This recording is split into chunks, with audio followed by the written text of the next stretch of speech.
Oke, studi kelayakan bisnis dari perspektif hukum. Apa saja itu kita akan bahas sesaat lagi.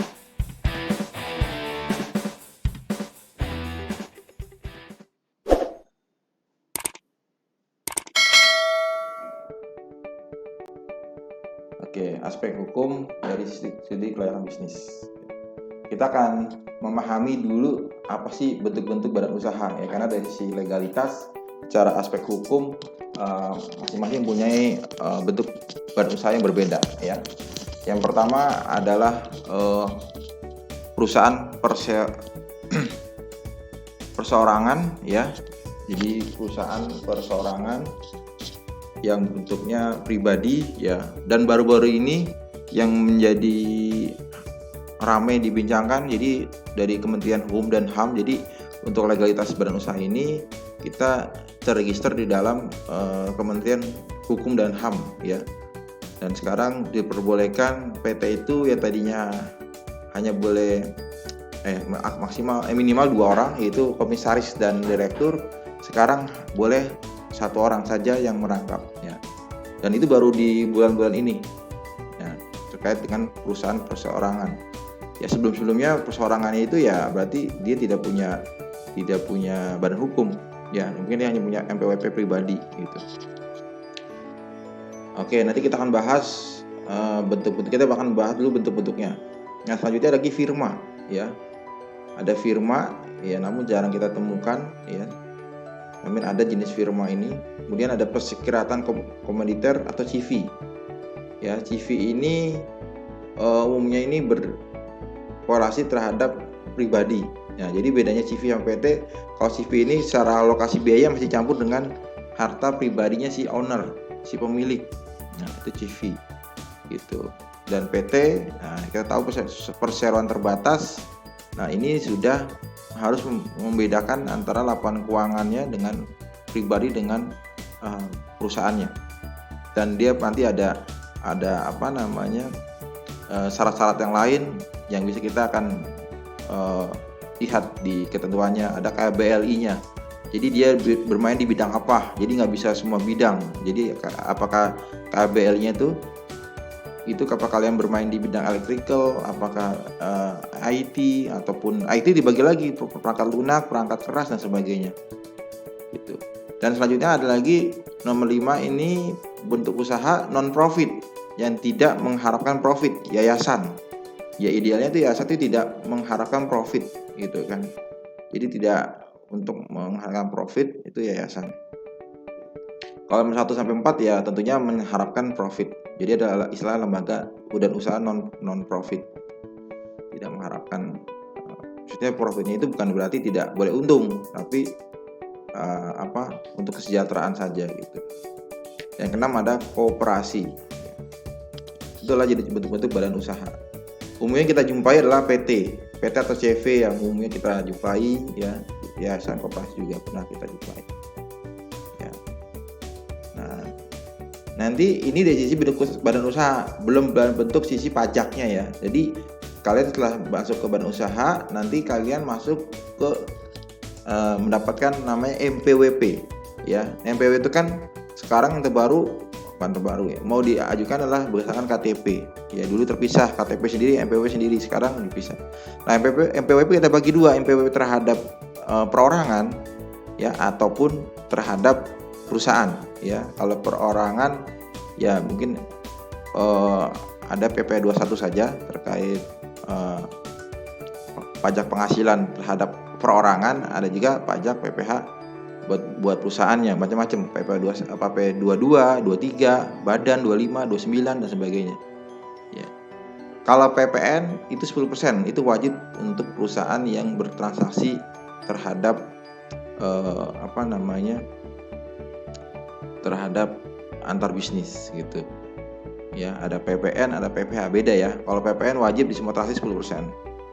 Nah, setelah kalian punya badan usaha yang kalian register di Kementerian Hukum dan HAM, sekarang yang terbaru di 2-3 tahun terakhir ini, setahun 2 tahun ini ya, itu menggunakan online single system, OSS. Jadi sekarang itu kementerian itu sudah mempermudah kalian dalam membuat badan usaha.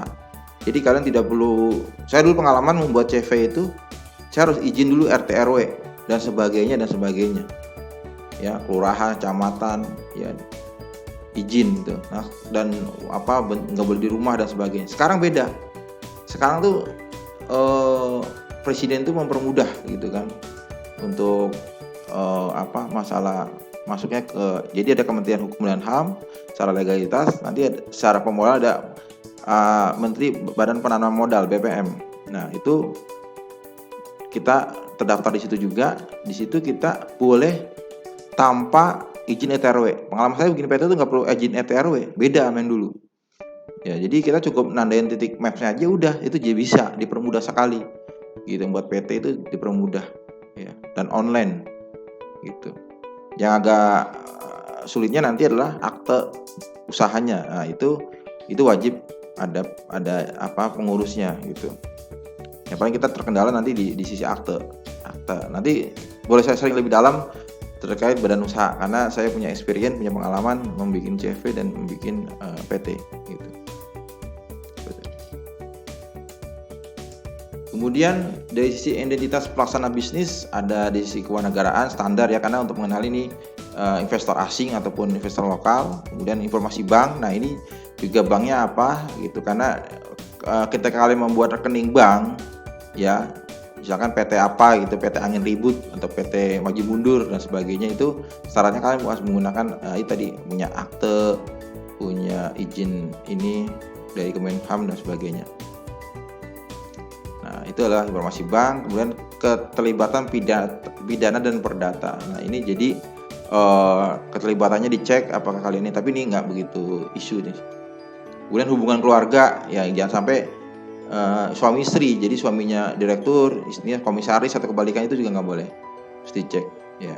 Yang lama nggak boleh, jadi nggak boleh perusahaan keluarga, nggak boleh, harus ada orang lain gitu.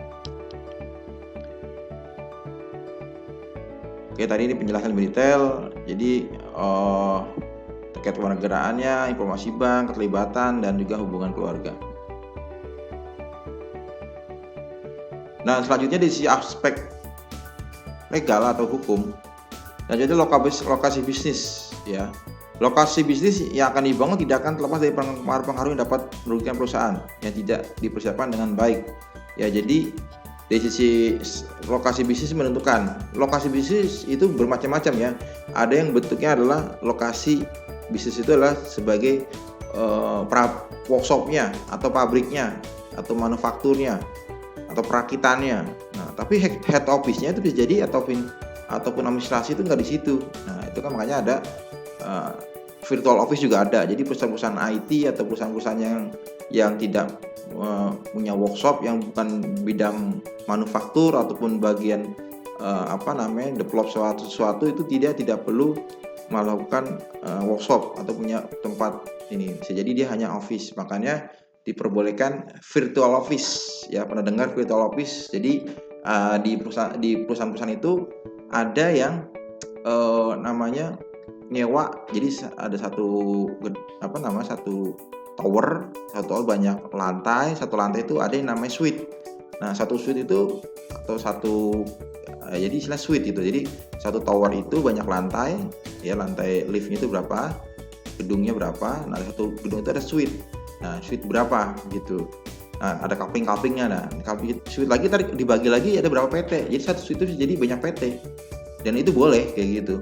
Nah, jadi berbarengan satu suite ya, banyak PT. Nah, itu yang disewa-sewakan ke ini itu.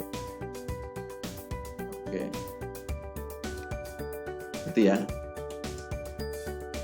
Jadi lokasi. Jenis bisnis, berapa sisi yang perlu dianalisa mengenai bisnis apa yang akan dilakukan adalah bidang usahanya, kemudian fasilitasnya, gangguan lingkungannya. Nah, ini kan kadang ada berapa yang pakai izin AMDAL, jadi izin kebisingan dan sebagainya ya.